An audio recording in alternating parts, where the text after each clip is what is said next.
कि किसको कितने मंत्री पद मिलने वाले हैं। बिहार में 20 नवंबर को नई सरकार का गठन होगा। पटना के गांधी मैदान में नई सरकार का शपथ ग्रहण होगा। बिहार बीजेपी अध्यक्ष दिलीप जायसवाल ने कहा है कि शपथ ग्रहण समारोह में प्रधानमंत्री नरेंद्र मोदी शामिल होंगे। उनसे बात की हमारे संवाददाता सदन सिंह ने। इस वक्त हमारे साथ बातचीत करने के लिए Bhajpa state president doctor Dilip Jaiswal हैं। बातचीत करने के लिए अध्यक्ष जी, 20 तारीख को शपथ ग्रहण होना है, बम्पर जीत मिला है, ऐतिहासिक गांधी मैदान में आप लोगों ने शपथ ग्रहण का आयोजन किया है। कौन कौन से नेता शामिल हो रहे हैं?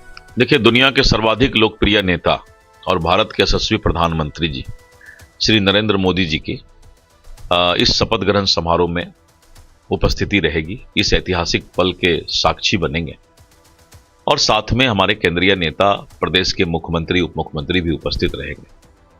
इस शपथ ग्रहण का खासियत है कि इस शपथ ग्रहण में हम उस महान मतदाता को भी आमंत्रित कर रहे हैं जिन्होंने अपार जन समर्थन देने का और सरकार फिर से एक बार एनडीए सरकार बने, इसका जो है उन्होंने सपना पूरा किया है।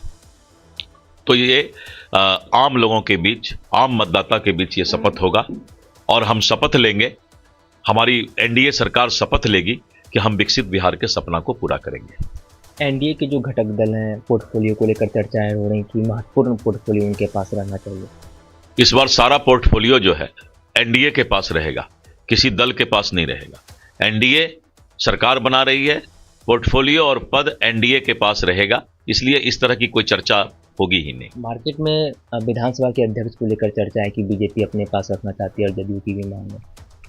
मार्केट को विधानसभा अध्यक्ष से क्या मतलब है? विधानसभा अध्यक्ष तो विधानसभा में जो लोग, मीडिया में ऐसी चर्चा है कि मीडिया में, ये बोलिए मार्केट में नहीं होगा, तो कोई बात नहीं है, हम आपकी बात को मान लेंगे और एनडीए को ये पद हम देंगे, आप निश्चित रहिए। ईवीएम को लेकर विपक्षी जो है सवाल खड़े कर रहे हैं कि जगदानंद सिंह ने कहा कि हर एक ईवीएम में पहले से ही 25,000। मैं किन्हीं का व्यक्तिगत नाम पर कोई चर्चा नहीं करना चाहता, लेकिन खिसियाई बिल्ली खंभा नोचे, ये यही है और कुछ भी नहीं है।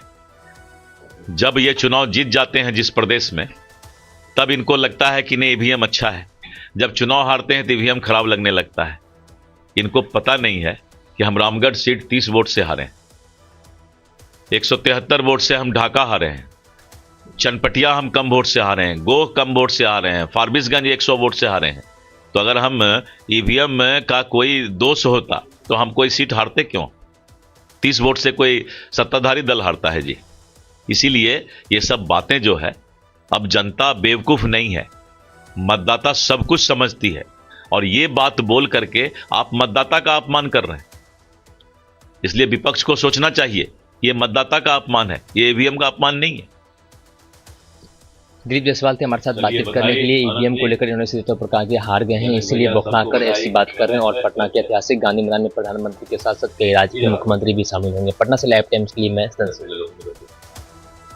प्रशांत किशोर के बयान पर जेडीयू ने बड़ा हमला किया है। जेडीयू प्रवक्ता हिमराज राम ने कहा है कि प्रशांत किशोर अब किसी को अपना मुंह नहीं दिखाना चाहिए उनको, और उन्हें बिहार के बाहर चले जाना चाहिए।